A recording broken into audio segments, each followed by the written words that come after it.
Hey guys, welcome back to my channel. It's Amarachi and I hope you guys are doing well. So today I'm going to go ahead and give my 2 cents on the latest episode of Real Housewives of Beverly Hills. So on tonight's episode, I want to start off by saying the advice that Erica gave to Dorit towards the end. I feel like that advice was solid. That's how a friend should advise another friend. Moments when the friend needs, like, sometimes you need to hear the bitter truth. Yes, you might not be prepared for it. I don't think Dorit was prepared for it, or Dorit is prepared for possibility of divorce from her husband, but I truly felt like she needed to hear that.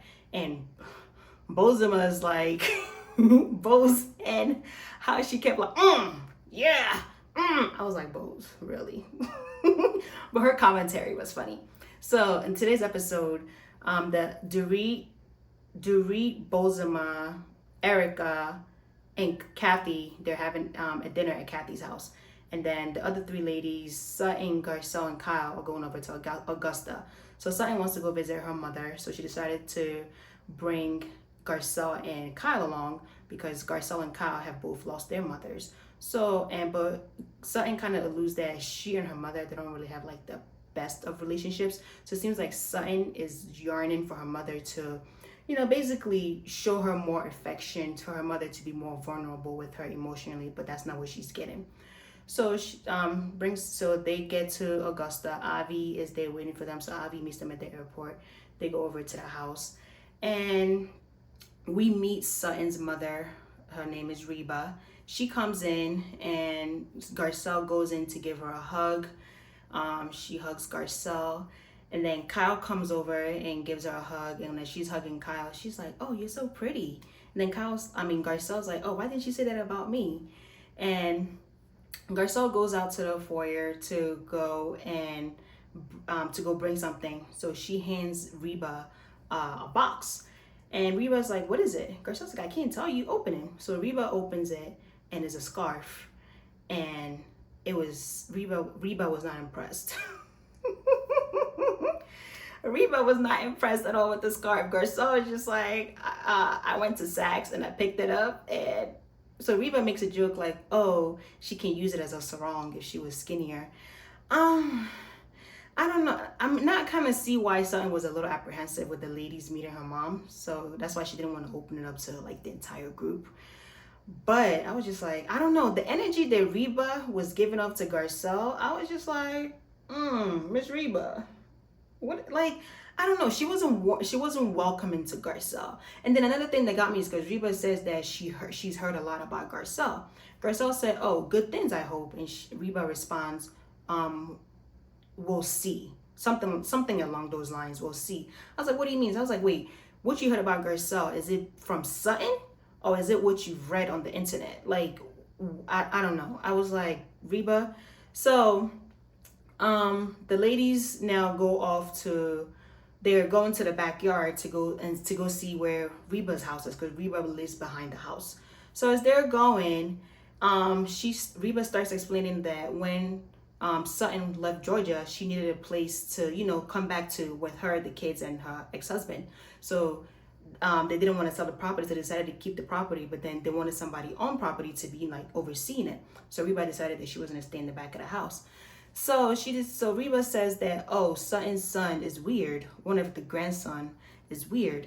And then Garcelle interjects and says like, "Oh, I have a weird one too." So in the confessionals, the producers are asking her, which of your kid is weird? And then Garcelle, like, she laughs. Of course, she laughingly says she was referring to Jax. So I feel like Garcelle was desperately trying to, have a connection with Reba, which is understandable because she has a genuine friendship with Sutton. So she's trying to connect with Sutton's mother. So I kind of feel like that's where that energy was coming from. Kyle was just there, like, just giving crickets. Kyle was giving nothing.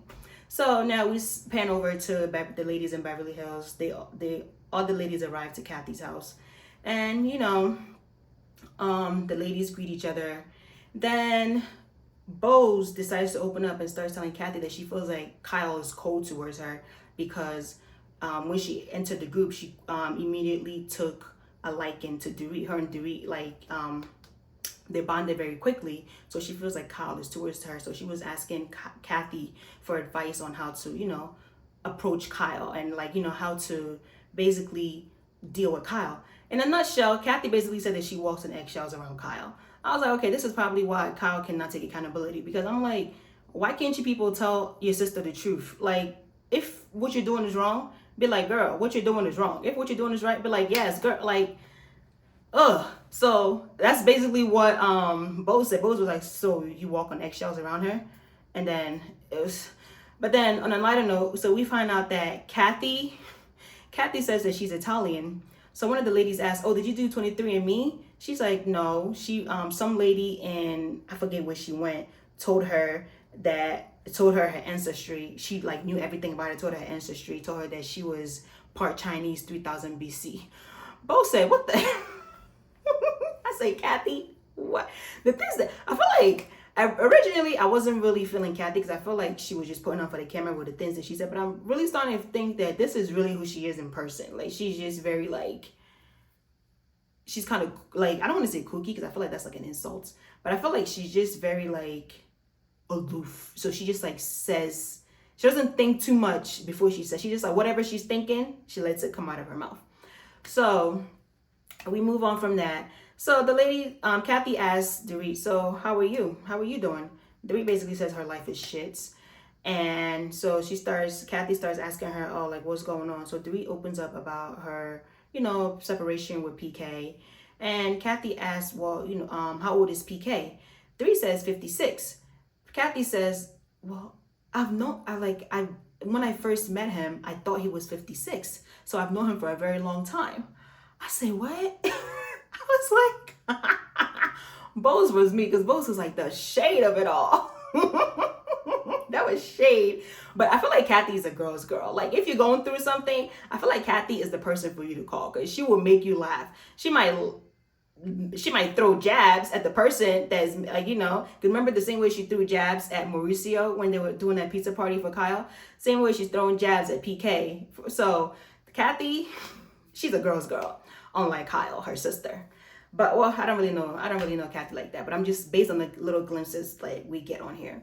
So Kathy goes on to ask, well, PK, he's a good father. Isn't he?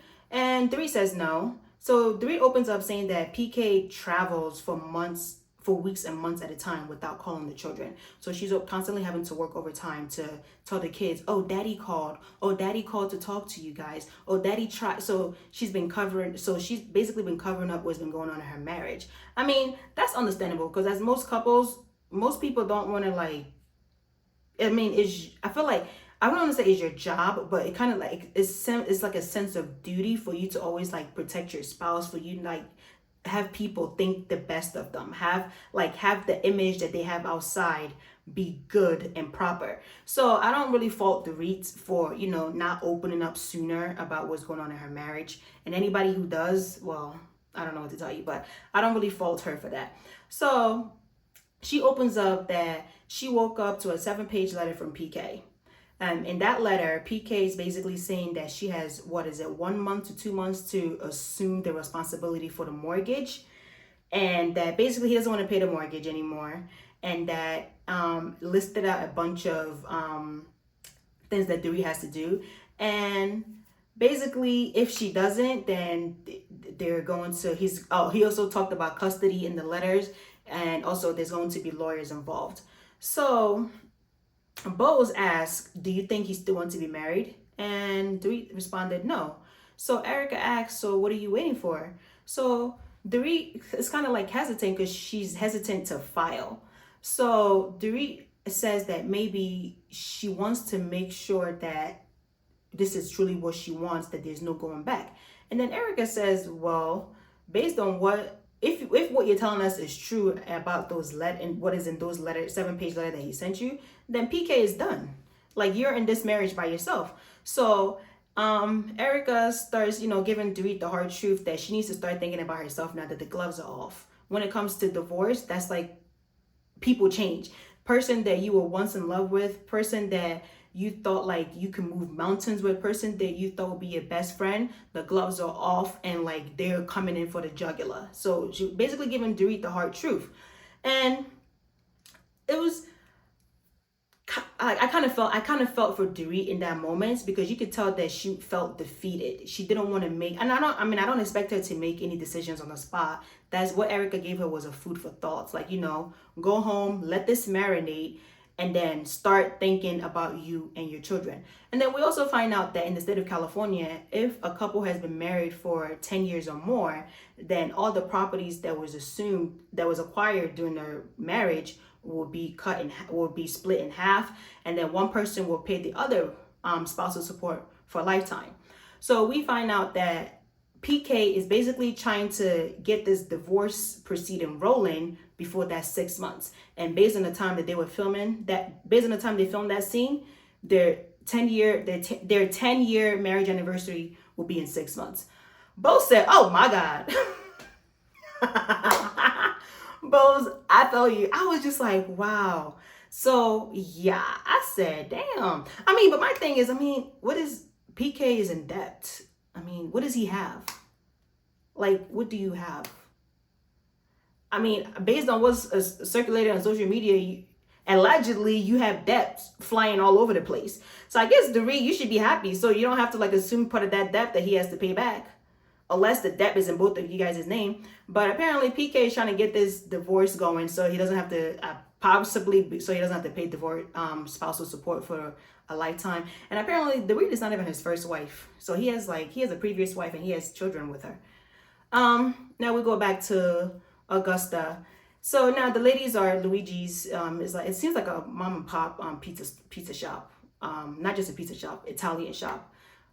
So they order food that they want. So Sutton opens up about her relationship with Reba. Reba gives me that she wanted Sutton to stay married with Christian no matter what. Just shut up and put up. No matter what, no matter how he's treating you, shut up. He's the one that's making the money, so be quiet, take it, and let me continue my lifestyle. That's the vibe that Reba was giving me.